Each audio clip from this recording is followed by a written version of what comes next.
Hey folks, how you doing? Papa Joe here. Hey, I got a little conference call going with Cale and Stone and Carlos, and we just shooting the bull. I thought I'd bring everybody in. Y'all say howdy to everyone. Hello. Hello. There you go. Now we got that out of the way. Now Cale's over here lying to us, telling us how he's running the bus stakes 22 degrees and 30 foot of snow and trying to get us to buy that. Or something like that. Wisconsin is beautiful. Should have seen it in October. Yeah, I was in Alabama in October. Hey Carlos. Yes, sir. They're giving weather reports. Go ahead and give your weather report. Right now it's about 50 degrees out here in Northern California. I'm happy to say that all the smoke and all the nastiness is cleared out of the air from the big campfire. It's been out for over a week and a half. It's all good. But the lows are at about 31 degrees, so it's pretty frosty. Pretty frosty here in the mornings. Right. I got a TNI in front of me. I wonder if that is Jim Dunn. Well, if it's crashed on the side, then it's probably him. Well, no, this one's upright, so it might not be. Okay. Yeah, then it's not him.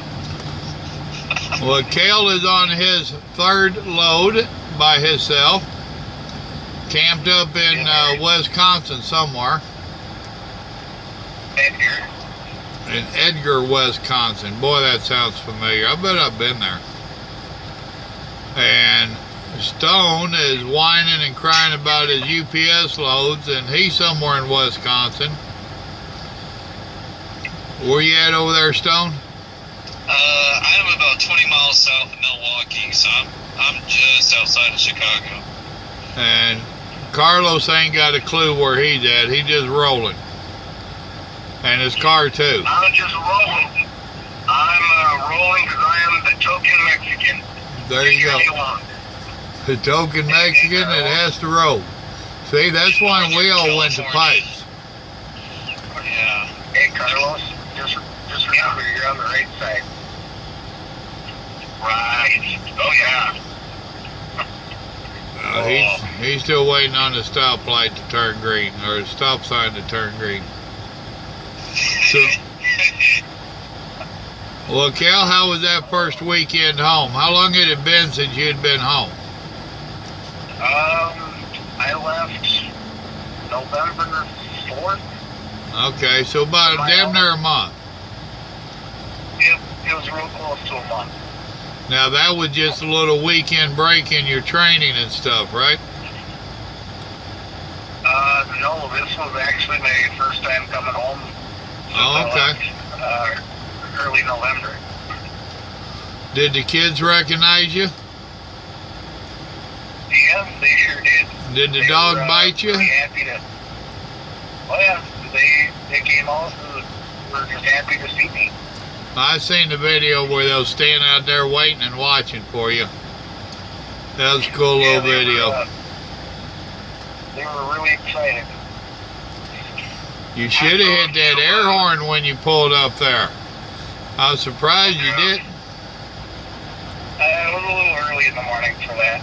I think my neighbors would have gotten upset. Ah, the hell with them. I mean, yeah, you're right.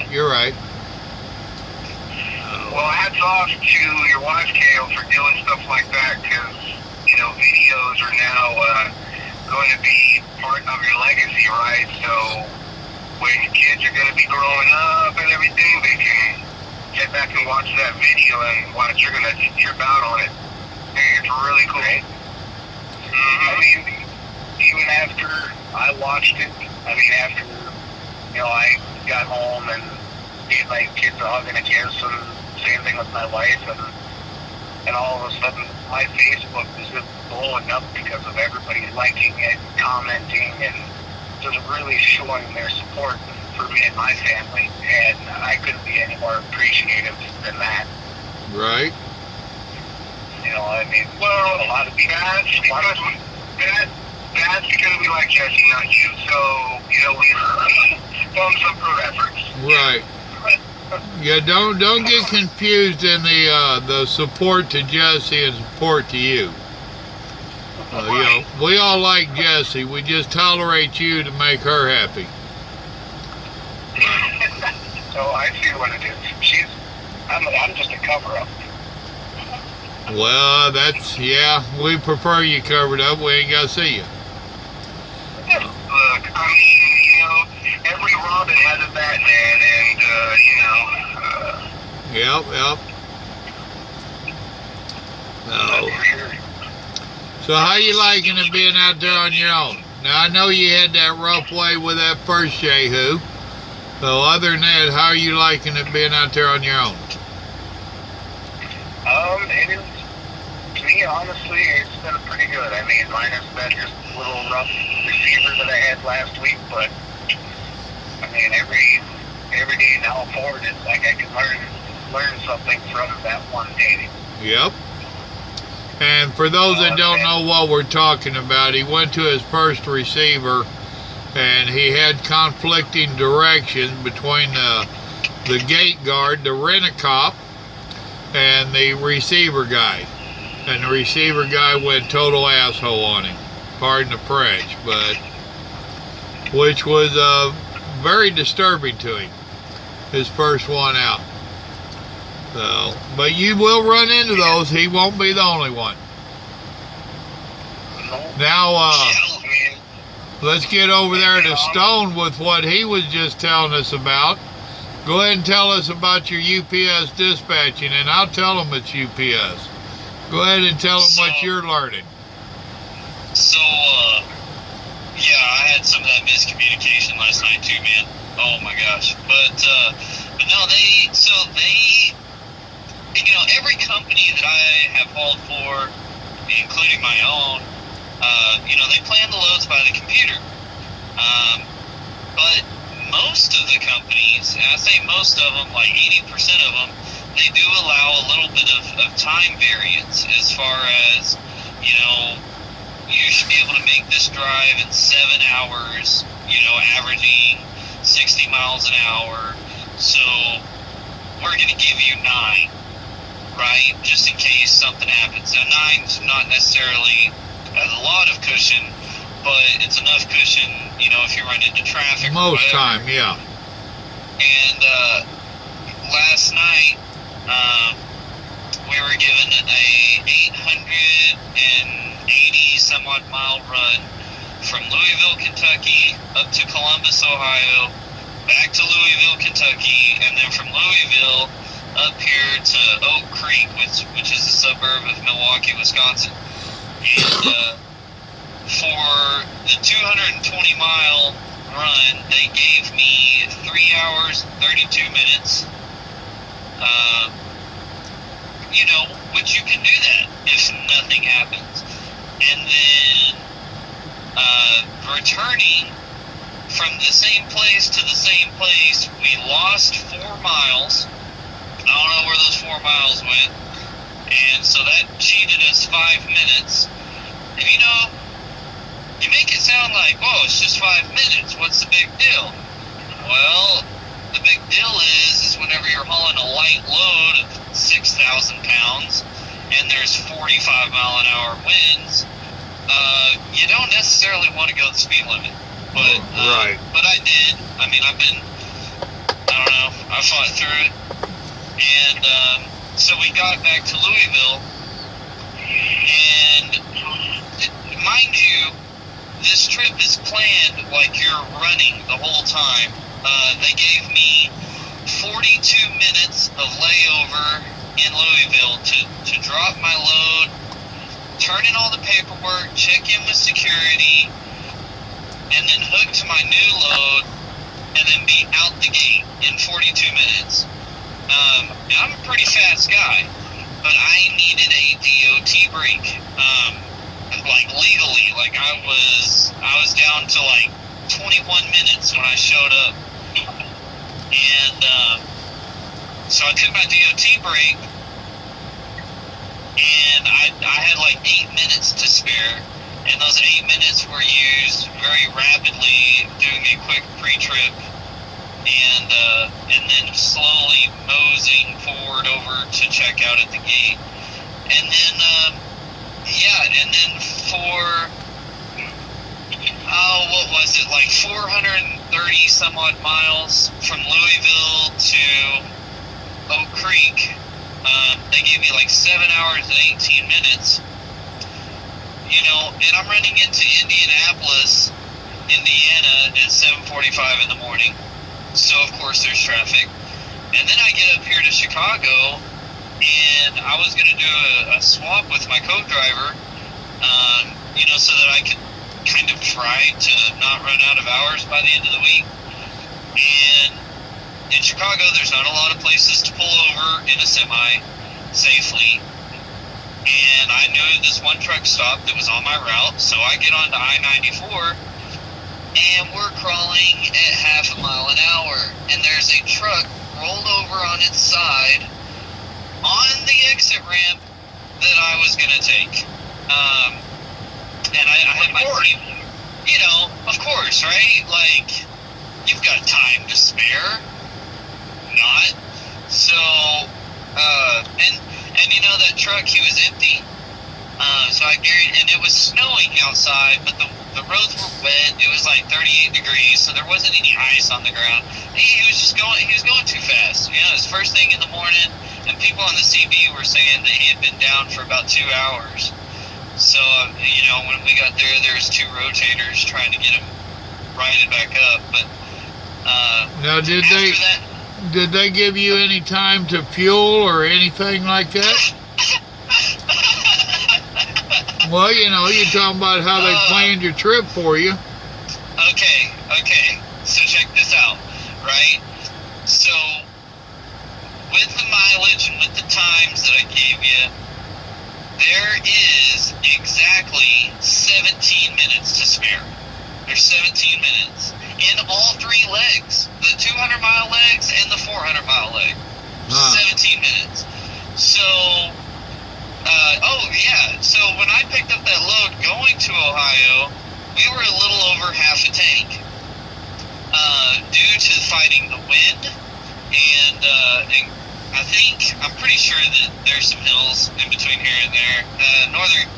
Right there north of Louisville, there's a couple of hills. They're not mountains, they're hills. But either way, they're hills, and I'm in a stinking automatic. So this thing lugs, it doesn't matter if you're empty, lugs up the hills, and I feel like it's burning fuel that it shouldn't. But yeah, so I burned that half a tank. When I got back to Louisville to pick up the 3rd load, I had a solid 1/8 of a tank, and I do not like running any vehicle down that low. Me and Joe have talked about that, and so I just had to plan for it. So right after I picked up that 3rd load, I stopped, and I probably had, I know that I had 35 gallons in the tanks, and I used those 17 minutes because I pulled up to the fuel island. The whole thing was full at 3 o'clock in the morning, so I had to wait on a day cab to get out of my way, and then I fueled up real quick.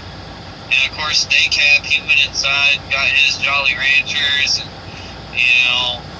his 20-ounce Coke, and I think he flirted a little bit with the receptionist, and so I had to sit there after I fueled. I had to sit there for like 5 minutes waiting on him to get out of my way, and it was intense. I got to Chicago, couldn't do the driver swap safely because I'm not pulling on the shoulder of the road and asking my co-driver to do a pre-trip.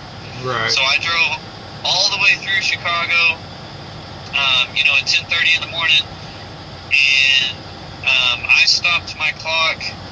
I found a target that I could pull over at, and I really wasn't supposed to, but I think I had a whopping like 26 minutes left on my clock. Right. And if I was going to go to this truck stop, but I was 4 minutes behind, I would have gone over on my 11-hour driving.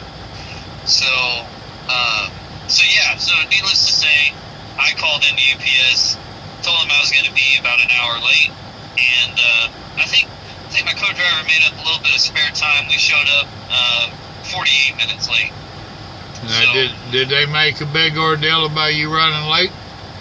you know, they didn't, but I think the only reason why is because whenever I came up on that wreck on I-94, I hooked up my Bluetooth, and they gave us a number to the war room. They call it the war room. We know why. And I told them what was going on as I was on the road. And I let them know, hey man, I've been backed up for the past 13 miles. I hit some traffic in Indiana, and we're crawling at 2 miles an hour.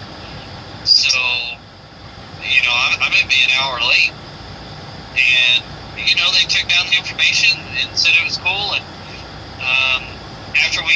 when we dropped the load, they didn't harass you, did they? Yeah, they didn't harass my co-driver. They were really, really nice. Which, I think there's something in the cheese up here. Because these people are nice in Wisconsin. Right. Over there in Columbus last night, they were rude. I had 2 running lights out on my trailer for pre-trip, so I'm not hauling it. Like, I don't care if it's just a light. It could be a tire underneath pressure. Like, it's not worth it. And so I'm waiting to go into the shop, and one of their little shuttle people's all throwing their hands up and, cursing at me, through the glass, because there was nowhere to park. And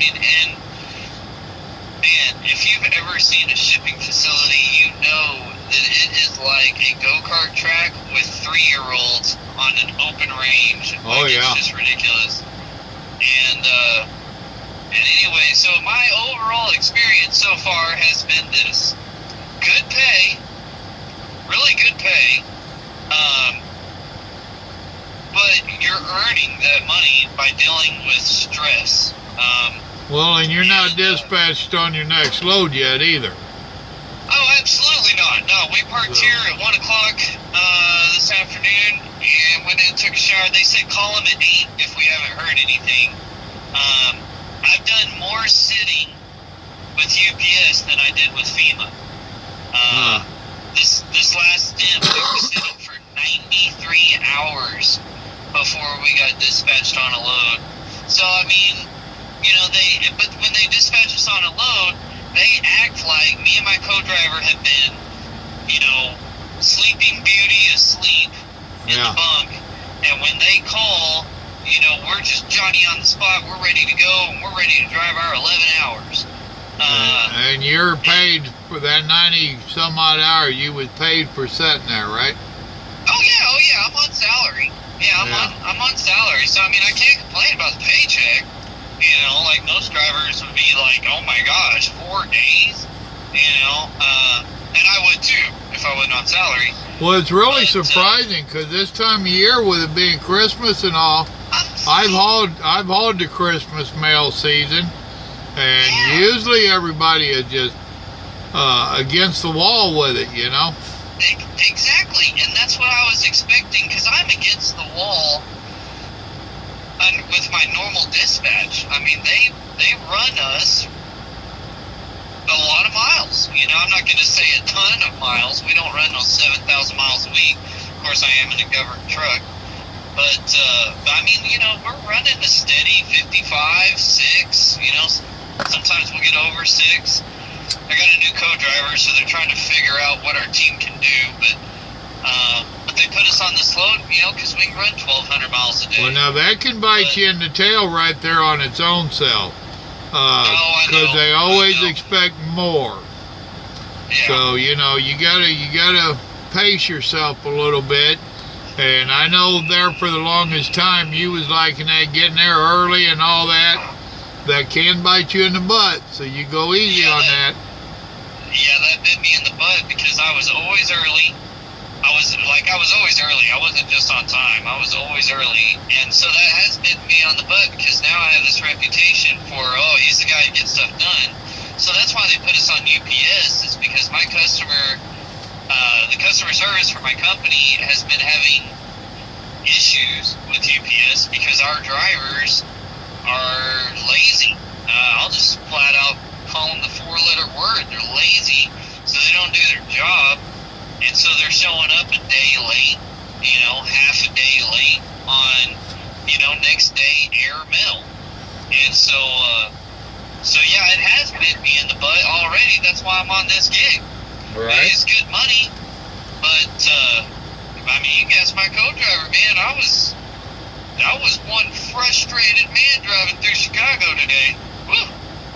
I don't know why. They're all friendly up there.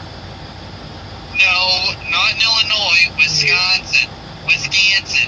Now, I've heard Oprah and Obama, they both said that Chicago is friendly and nobody gets shot. They don't even have guns up there. They got gun laws. Yeah, they got gun laws. And everybody respects the no gun zones. Oh, look at that. You're keeping comedians out of work here, Papa Joe. No. But yeah, basically, I have decided that I don't care how well they pay. I don't care what their vacation time is.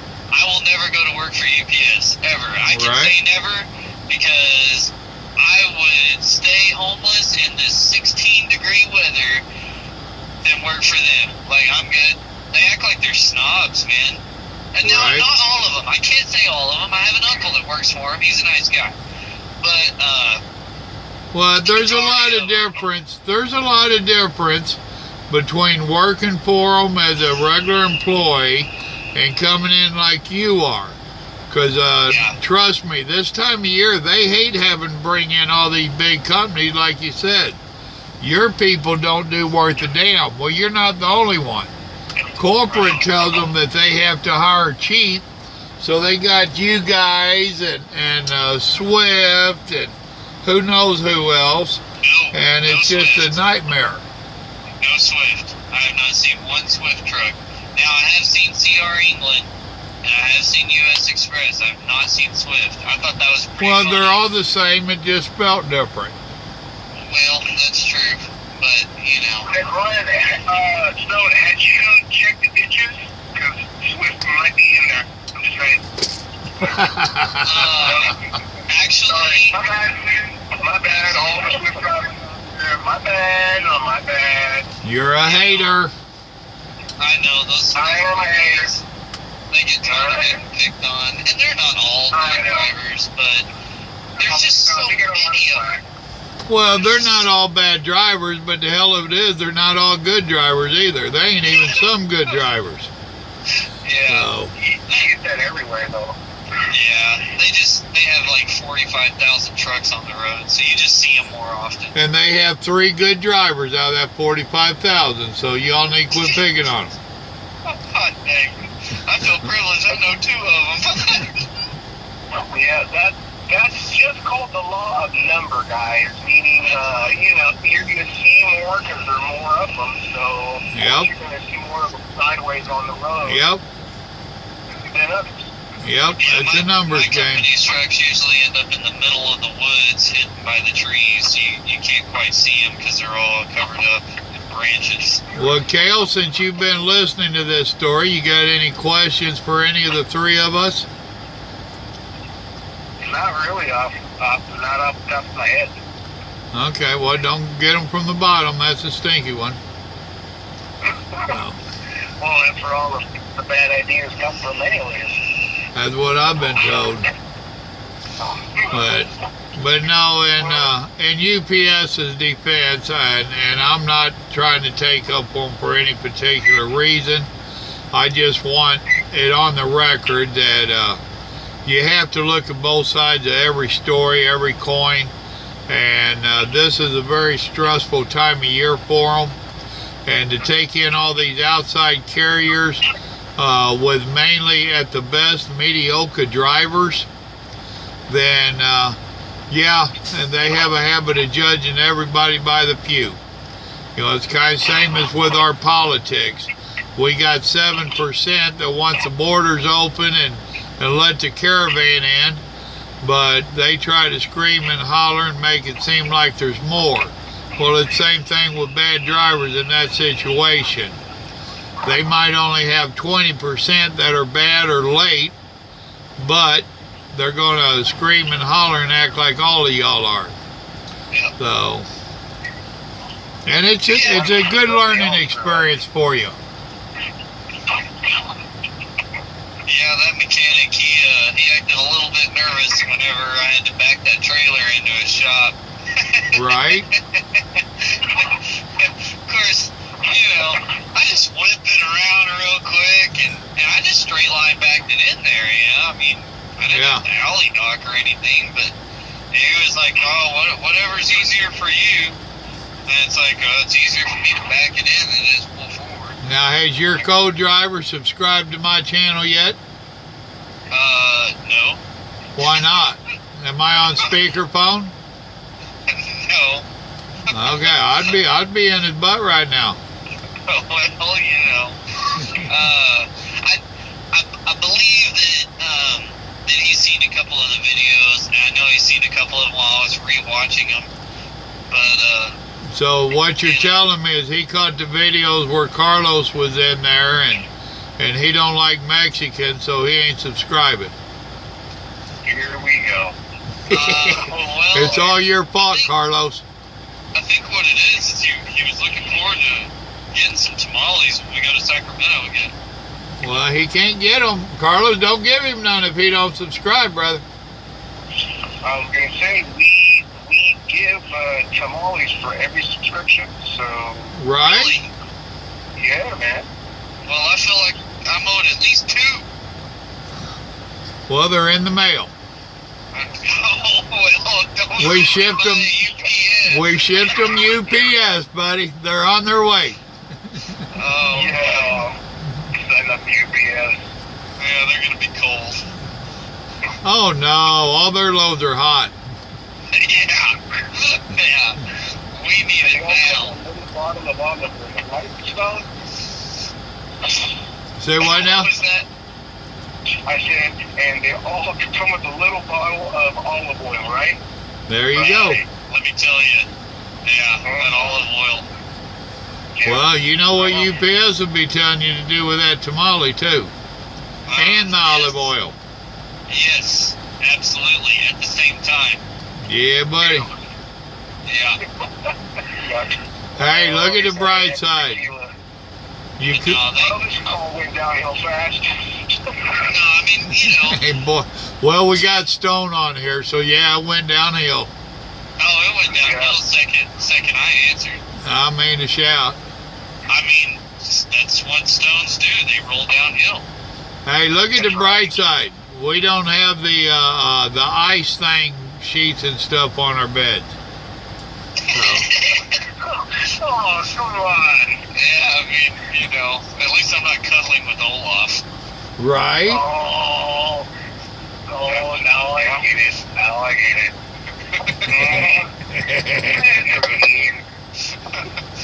And folks, for the inside joke there is Cale brought out his daughter's sheet set for his bed, which is really cute, and he looks cute on them. So, but we gonna bust his chops on it a little bit, so don't mind us. Hey, you gotta take a little piece of home with you out on the road, Right. I don't mind. I don't mind you guys giving me a little grief.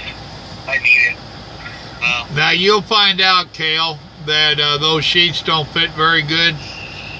More than likely, you're gonna have to get online and order some trucker sheets. If you're buying them out of the store, buy the extra long and deep pockets. Buy twin extra long deep pockets.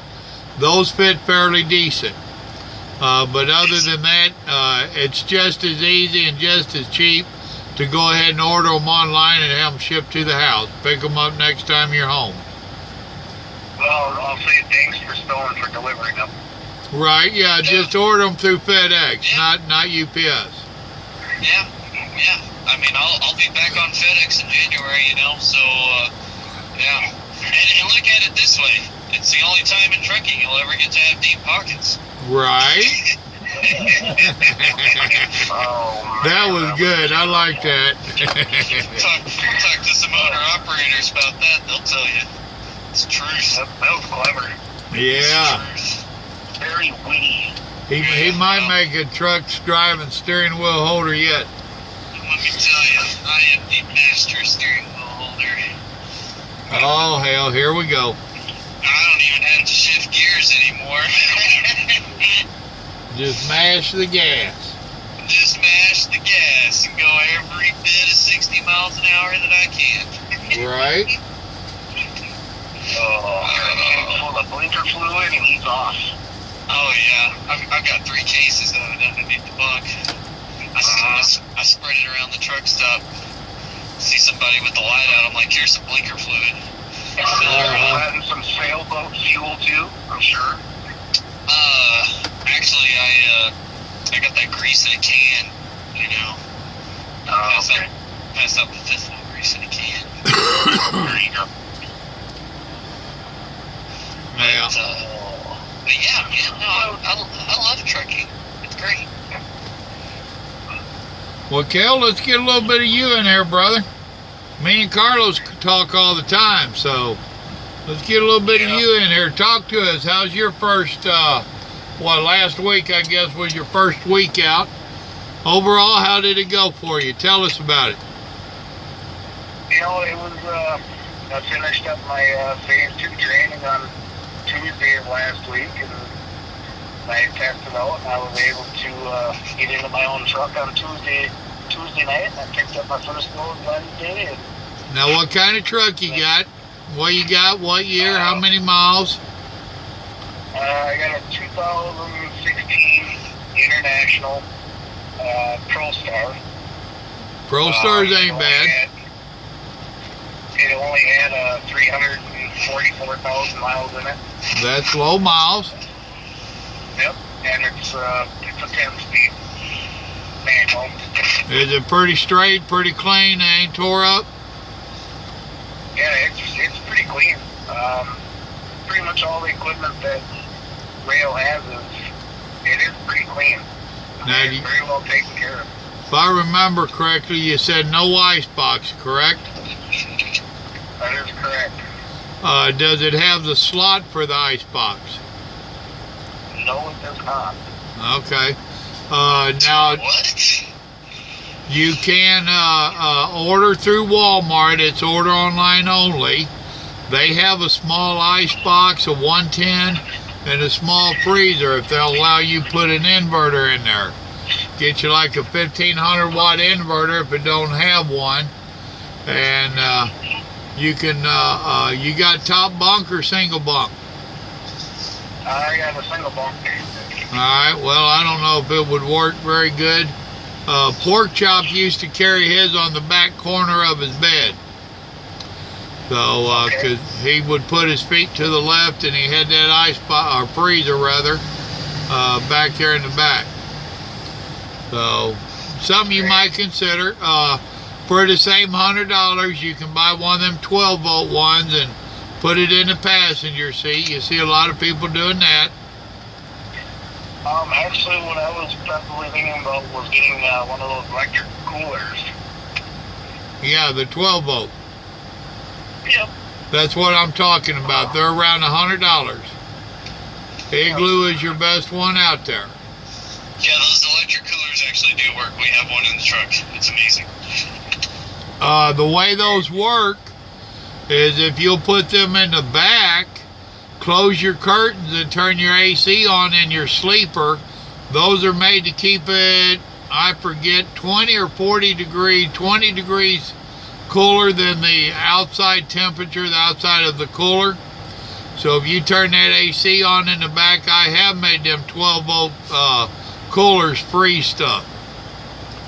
So just a thought for you. Yep. That won't work with you, Stone. Your co-driver don't want it that cold. No, that's going to be in my budget here pretty soon, but not right now. But yeah. Well, now, right now, you're staying up there in the north, right? Yeah. Where it's staying pretty cold? Midwest. Uh, Yeah, it is. I've had my igloo go out on me, and I have put my food in the side box. Y'all have heard me say that those side boxes do not stay cab temperature. They stay outside temperature. So you can put a little bit of food in them side box over there. Get you a lunch box, one of them big slide over top lunch boxes or something. Throw you a little bit of cold cuts, whatever in there, and put it in the side box.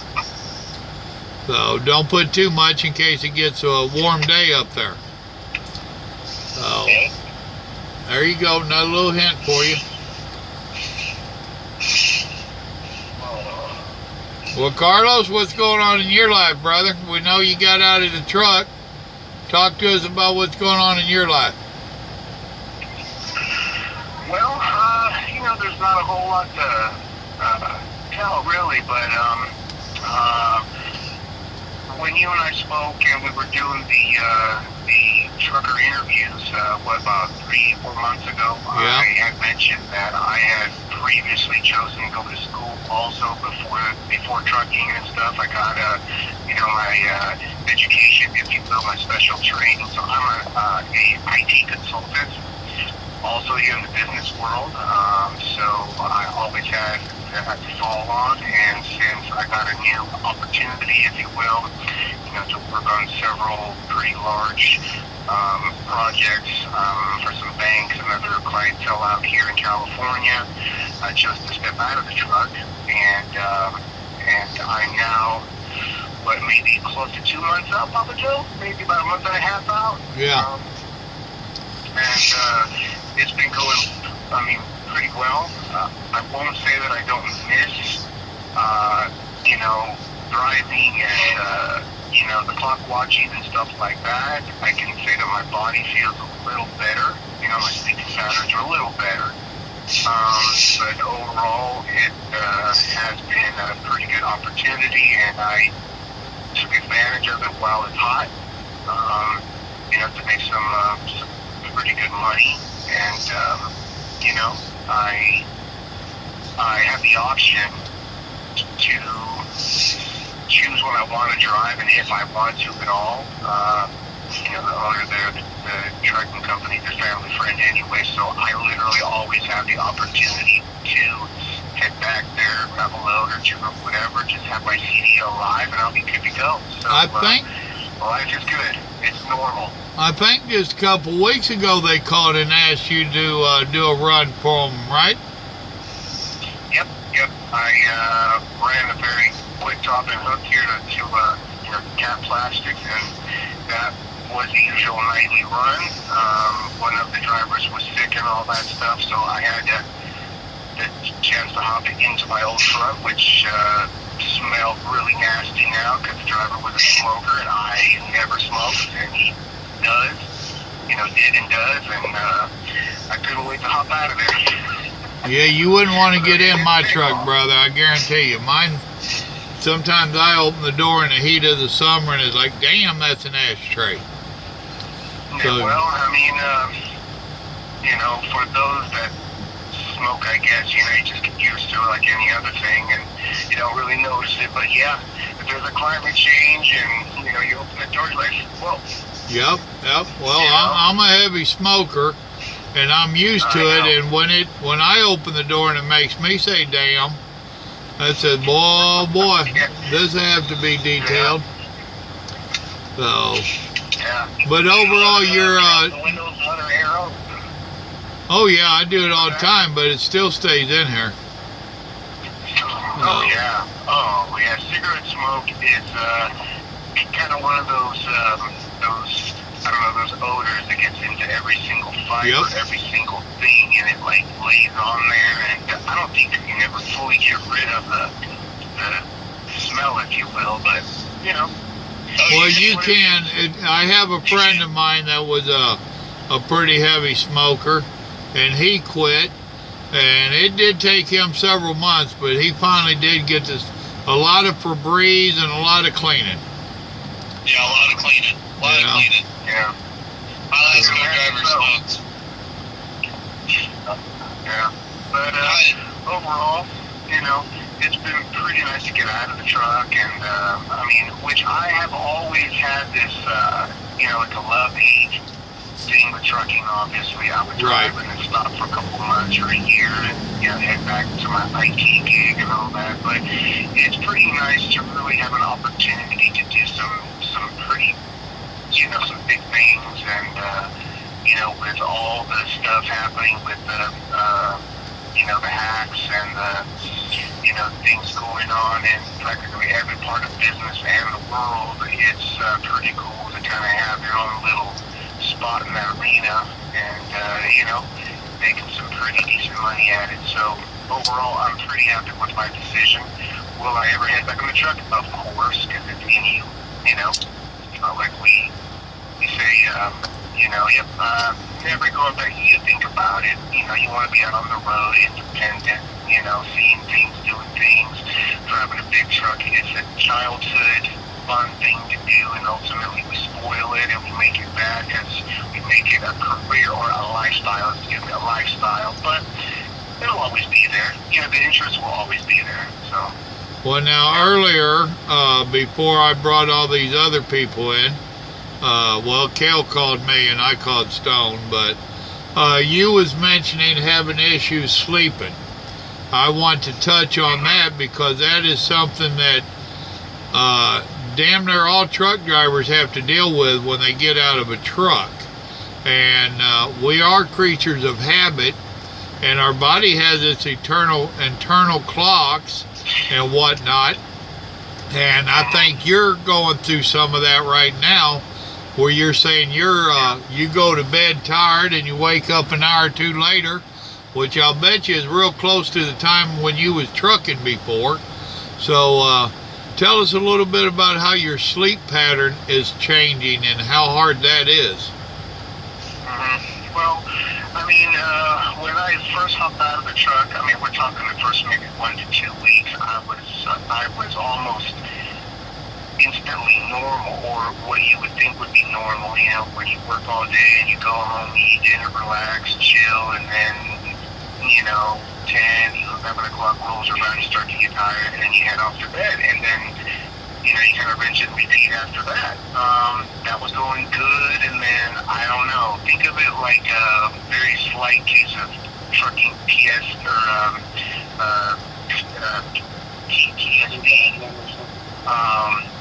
where like your body has been trained to kind of say, okay, you can nap, for a couple hours while you get loaded or wait for that call or whatever it is, and then you immediately wake up and you're half asleep but you're ready to go. And that happens once in a while to me, where I can have a good solid week of sleep, normal pattern, and all of a sudden, boop, head off to bed at night, I'm dead tired. I know I sleep for a good 2-3 hours, real deep sleep, and I wake up and I'm ready to walk around or to, do whatever. I'm like, what's going on? I have no doubt in my mind that that's a slight case of the trucking sleep pattern residue, I guess. Well, seeing that's something a lot of us old school had to go through when they changed all these hours of service. There was so many of us that would sleep 4 hours at the most, and you'd get up and truck 8, and sleep 4 hours and get up and truck 8. And most of us, we was sleeping during rush hour. You'd go to hit a city or something, or whatever your schedule was. Mine, I'd stop right before the sun came up, and I'd go to bed, and I'd sleep about 4 hours, get up, truck all day, stop at rush hour or at nightfall, and I'd sleep about 4 hours, get up, truck all night. And then when they changed these rules like they did and really started enforcing them, this ELD was not no help at all. So we all have had to change our patterns, and we're all like, how in the hell do you set for 10 hours? You can't set for 10 hours. And it was really hard on us, and you're getting a little dose of that now yourself, I think. Oh yeah, I mean, because you figure right where, so my job, I guess, trucking was pretty lax for the most part. There wasn't any traffic in the middle of the night. That's what I preferred. I was always on the road at night. which is extremely helpful, traffic-wise and logistic-wise and schedule-wise, and on the back roads up north here by Woodland and Yuba City, and all that. But you're at night, and that traditionally isn't really a normal job, to do, say, after 5 o'clock. Well, my clock started at 9 p.m. You remember, Papa Joe, live stream. All right, guys, gotta go. Yeah. It's 8:45, I gotta head out.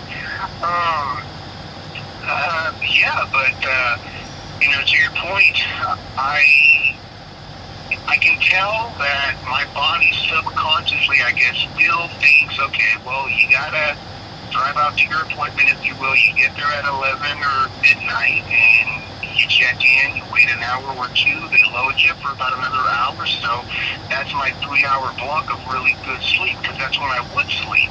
Right. I would, grab door number 8, boom, and just wait. The forklift would kind of sing me to sleep, Yep. Feel it. So, yeah. Yep. Yeah, but that's my long answer to your question, Papa Joe. Oh, well, it's a good one. I mean, it's something that, most people think this channel is only for the new ones, but no, it's for the old ones too. There's stuff all of us can hear that we're going to have to deal with or have already dealt with. It took me years to get where I can sleep 6 to 8 hours a night. And I actually cherish that and try to protect it. I have to get up about 5 o'clock in the morning, and I hate that. I like to sleep until I wake up, and now I'll be setting that alarm, so I know I'll get a lousy night's sleep. So. Yep. Well, but that just goes right back to what we've always said here on this channel, right? Where trucking is not a career, it's not a job. They're called a job. Yep. It is a lifestyle, and a lifestyle is rooted in what you do and how you